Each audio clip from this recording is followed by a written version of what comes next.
కేంద్ర ప్రభుత్వంతో కుమ్మక్కైపై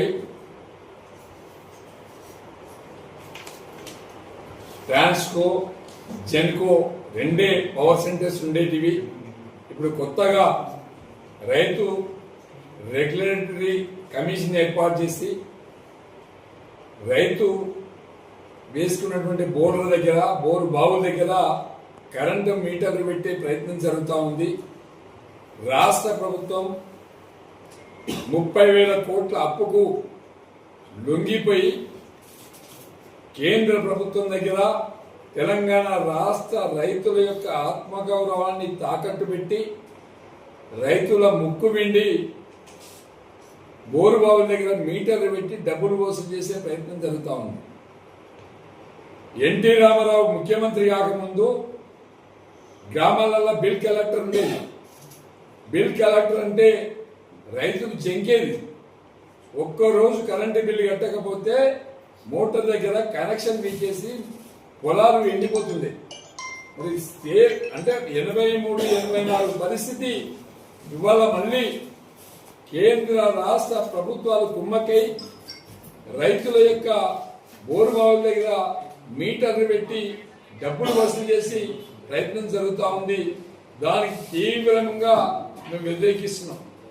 BRS party KCR గారు అధికారంలో ఉన్నప్పుడు 30,000 కోట్లు అప్పు అవసరం లేదు, బోరు బావుల దగ్గర మీటర్లు పెట్టమని చెప్పి కరాఖండిగా కేసీఆర్ గారు చెప్పి కేంద్ర ప్రభుత్వం సహకరించకున్నా, కేంద్ర ప్రభుత్వం రాష్ట్రానికి రావాల్సినటువంటి నిధులు ఇవ్వకున్నా, అప్పులు పుట్టనీయకున్నా రైతులే ముఖ్యమని చెప్పి ఆ రోజు కేసీఆర్ చెప్తే ఇలా రైతుల ఆత్మగౌరవాన్ని తాకట్టు పెట్టి రైతుల బోరుబావుల దగ్గర మీటర్లు పెట్టడానికి ఒప్పుకొని ఇలా 30,000 అప్పు కోసం లాలుచీ పడుతున్నటువంటి ముఖ్యమంత్రి రేవంత్ రెడ్డి గారు దాన్ని మేము తీవ్రంగా ఖండిస్తున్నాం.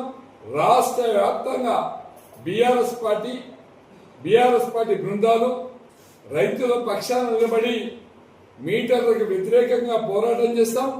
మీటర్లను పెట్టనిచ్చే ప్రయత్నం మానుకోవాలని చెప్పేసి మేము కేంద్ర రాష్ట్ర ప్రభుత్వాలకి విజ్ఞప్తి చేస్తున్నాం.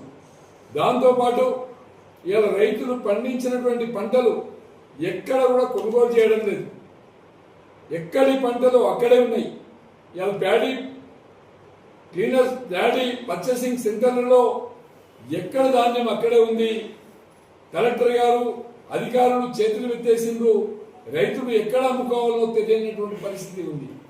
అదేవిధంగా 4 మాసాలు అవుతుంది రైతులు చనిపోతే కేసీఆర్ గారి గవర్నమెంట్ లో 12 రోజులలో రైతు బీమా కింద 5 లక్షల రూపాయలు జమ అయ్యేటివి. ఇవాళ 4 మాసాల నుంచి ఏ రైతు చనిపోతే కూడా 5 లక్షల రూపాయలు రావట్లేదు. రైతు బీమా ప్రీమియం కట్టకపోవడం వల్ల ఇలా రైతు బీమా ఎత్తివేసింది. దానివల్ల కూడా రైతులు చాలా ఇబ్బందులు పడుతూ ఉన్నారు. మేము రైతు బీమా కట్టాలని, రైతు పండించిన పంటలు కొనుగోలు చేయాలని, రైతుల బోరు బావుల దగ్గర పెట్టే మీటర్లు పెట్టవద్దని, డిస్కీములు రద్దు చేసుకోవాలని, రైతు డిస్కీమ్ ఏదైతే ఉందో దాన్ని రద్దు చేసుకోవాలని చెప్పేసి విజ్ఞప్తి చేస్తున్నాం. దీనికి నిరసనగా 4వ తారీఖు నాడు రాజీవ్ రహదారి మీద 30 ట్రాక్టర్ల వడ్లు తీసుకొచ్చి రాజీవ్ రహదారిని దిగ్బంధం చేస్తున్నాం. బస్సు డిపోలకు అదేవిధంగా ఎమర్జెన్సీ ఉన్న వాళ్లకు రూట్ మార్చుకోవాలి, రాజీవ్ రహదారి మీద దిగ్బంధం చేసి దీనికి అంటే రైతులకు వ్యతిరేకంగా పనిచేస్తున్నటువంటి కేంద్ర రాష్ట్ర ప్రభుత్వాల కన్నువిప్పు కలిగే విధంగా రాజీవ్ రహదారిని వడ్ల రాష్ట్రంతో దిగ్బంధం చేశామని చెప్పి ఈ సందర్భంగా హెచ్చరిస్తున్నాం. దీనికి పూర్తి బాధ్యత కూడా సిద్దిపేట జిల్లా కలెక్టర్ గారు బాధ్యత వహించాలని చెప్పేసి మేము కలెక్టర్ గారికి విజ్ఞప్తి చేస్తున్నాం. మీరు పోలీసు వాళ్ళని పెట్టినా, మీరు ఎట్లాంటి దండును పెట్టినా దీన్ని ఎట్టి పరిస్థితుల్లో రాజీవ్ రహదారి మీద ఎక్కడో ఒక దగ్గర మీకు లొకేషన్ చెప్పకుండా మేము రాజీవ్ రహదారి మీద వడ్లు పోసి దిగ్బంధం చేసి రాష్ట్ర కేంద్ర ప్రభుత్వాలకు కన్వింపు కలిగే విధంగా చేస్తామని చెప్పి ఈ సందర్భంగా